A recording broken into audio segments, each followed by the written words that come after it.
আজকের রেসিপি নিরামিষ বাঁধাকপি। এখানে আমি 1 কেজি 200 ওজনের একটা বাঁধাকপি নিয়ে নিয়েছি। এবার এটাকে আমি সুন্দর করে কেটে নেব। বাঁধাকপিটা কেটে ধুয়ে নিয়েছি। আর নিয়েছি আলু ডুমো করে কেটে নিয়েছি, একটা টমেটো আর মটরশুঁটি। এখানে মশলা লাগছে 4 চামচে 1.5 চামচি জিরে গুঁড়ো, 2 চামচি ধনে গুঁড়ো, পরিমাণ মতো হলুদ, 4 চামচে 1 চামচি ঝাল লঙ্কার গুঁড়ো, 1.5 ইঞ্চি আদা, আর লাগছে 4টে কাঁচা লঙ্কা আর গোটা গরম মশলা আর 3টে তেজপাতা। আর লঙ্কাটা আমি মিক্সিতে পেস্ট করে নেব।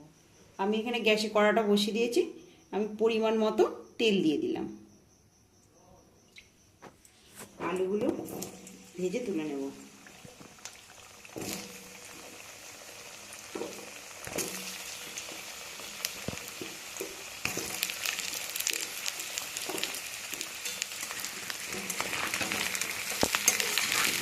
আলুগুলো নেড়ে চেড়ে ভেজে তুলে নেব।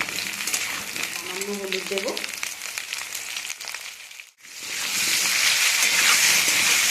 ভাজা হয়ে গেলে আমি ওই বাঁধাকপিগুলো একই তেলে ভেজে নেব। বাঁধাকপিটা এবার নেড়ে ভাজা করে নেব। হালকা ভাজা হয়ে গেলে আমি এটাকে তুলে নেব। ভাজার এই পর্যায়ে বাঁধাকপিটা আমি এবার নামিয়ে নেব। এখানে 50 গ্রামের মতো তেল দিয়ে দিলাম কড়াইতে। তেলটা আমার গরম হয়ে গেছে। এখানে আমি ফোড়নের জন্য ব্যবহার করব গোটা গরম মশলা।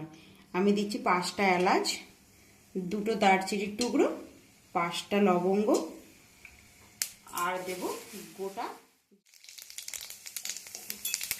আর দেব 3টে তেজপাতা। এখানে দেবো কেটে রাখা টমেটো।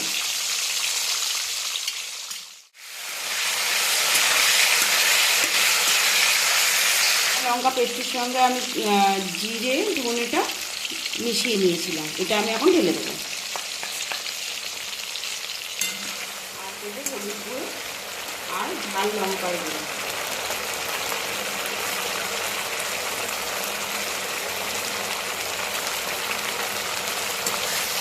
এটাকে আমি ভালো করে কষিয়ে নেব।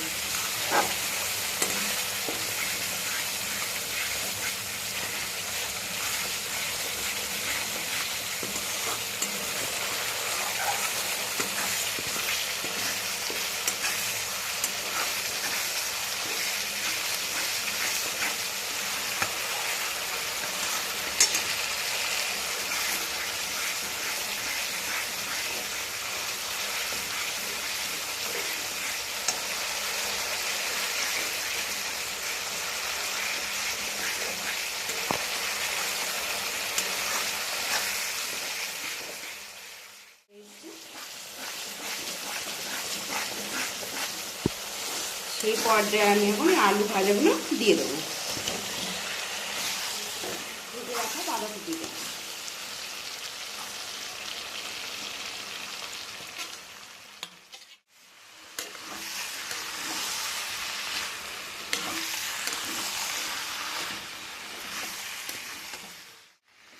মটরশুঁটি,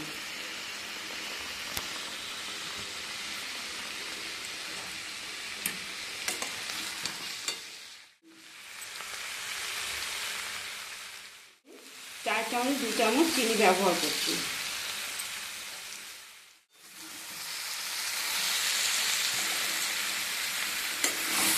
গ্যাসের ফ্লেমটা কমিয়ে দিয়ে আমি এটাকে ভালো করে কষিয়ে নেব। এই বাঁধাকপিটা রান্না করতে গিয়ে আমি কোনো জলের ব্যবহার করব না। এখন এটা আমি 5 মিনিট ঢাকা দিয়ে দেবো। এখানে আমি ঢাকাটা সরিয়ে দেখব।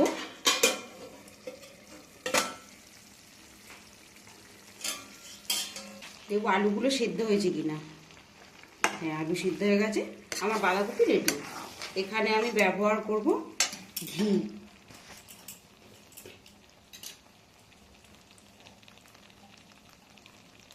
চার চামচের 1 চামচে ঘি দিলাম। আর দেব এখানে ছোট 1 চামচে ছাই গরম মশলা দিয়ে এটাকে আমি নেড়ে চেড়ে নামিয়ে নেব।